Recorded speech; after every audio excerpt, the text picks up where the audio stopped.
జగన్మోహన్ రెడ్డి గారు మావిగన్ అంటున్నారు, చంద్రబాబు నాయుడు గారు అమరావతి అంటున్నారు. మరి మీరు దేనికి మద్దతు ఇస్తారంటారు? దమ్మున్న నాయకుడు ఏదైతే చెప్పాడో అదే దాని మీద మావిగన్ అనేది అభివృద్ధికి లేదు, ఆంధ్రప్రదేశ్ రాష్ట్ర బడ్జెట్ని దృష్టిలో పెట్టుకొని మచిలీపట్నం, విజయవాడ, గుంటూరుని కలిపి మావిగన్ చేశారు. అన్ని సౌకర్యాలు ఉన్నాయని అందరికీ చెప్పారు, అందరూ నమ్మారు. దాని మీద ప్రజలందరి మనోభావం మావిగన్ మీద ఉంది. దమ్మున్న నాయకుడు కాబట్టి దమ్ముగా చెప్పాడు. అమరావతి అని చెప్పాడు. మళ్ళా 40,000 ఎకరాలు భూ సమీకరణ అన్నాడు. ఇప్పుడు ఇంకో 40,000కి వెళ్ళాడు. రైతులను ఇబ్బంది పెడుతున్నాడు, జనాలను ఇబ్బంది పెడుతున్నాడు, బ్యాంకులను ఇబ్బంది పెడుతున్నాడు. మునిగిపోయేదాన్ని మోటార్లు పెట్టి నీళ్లు తోడుతున్నారు, 100 కోట్లు ఖర్చు పెడుతున్నారు. అలాంటిది ఏమి లేకుండా రెడీగా ఒక 600-700 కోట్లు, ఒక 1000 కోట్ల రూపాయలతో రాజధాని తయారవుద్దని ఒక దమ్మున్న నాయకుడు చెప్పాడు. ఆ నాయకుడు మాటను పట్టుకొని ప్రజలందరూ కూడా మావిగన్కి ఓటేస్తున్నారు. అట్లాగే ఇంకా 3 సంవత్సరాలు ఎన్నికలు ఉండగా మావిగన్కి సపోర్ట్ చేసేవాళ్ళు నాకు ఓటేయండి అని దమ్ముగా జగన్మోహన్ రెడ్డి చెప్పాడు. అలాంటి నాయకుడు వెనకాల ఆ మాట కట్టుబడి మేము కూడా వెళ్తున్నాం. మన పవన్ కళ్యాణ్ గారు 11 సీట్లకే పరిమితం, నెక్స్ట్ మీ అంచనా ఎక్కడా లేకుండా కనబడకుండా చేస్తాం అని చెప్పి మాట విసురుతున్నారు కదా, దాని మీద మీరు ఏమంటారు? ఏముందమ్మా, చెప్పుకుంటా ఎన్నైనా చెప్పుకోవచ్చు. 4-5 కలిపి పోటీ చేశారు.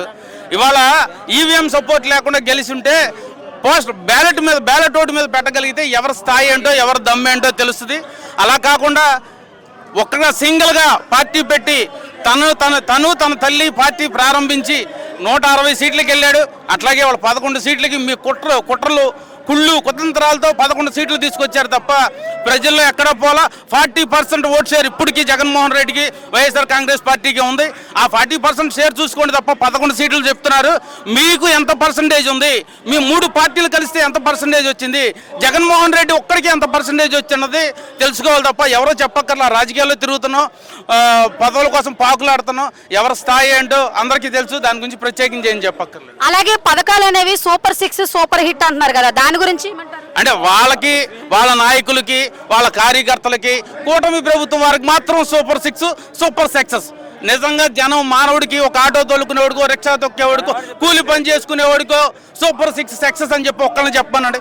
మీరు ఒక 100 మందికి మైక్ పెట్టండి, 100 మందిలో 10 మంది సూపర్ అని చెప్తే రాజకీయాలు మానేసి బయటకు వచ్చేస్తాం. మరి గత ప్రభుత్వంతో పోలిస్తే ఈ ప్రభుత్వం ఎలా ఉందని మీరు అనుకుంటున్నారు? ఇంకా ఏముందమ్మా, ప్రజలందరూ కూడా ఎవరికి చెప్పుకోలేకపోతున్నారు.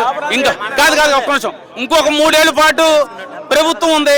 ఏం మాట్లాడితే ఏం కేసులు పెడతారని భయపడుతున్నారు. బయటికి చెప్పలేని పరిస్థితి. ఓటు అనేది వచ్చిన రోజు జనం వాళ్ళ సత్తా ఏంటో చూపిస్తారు.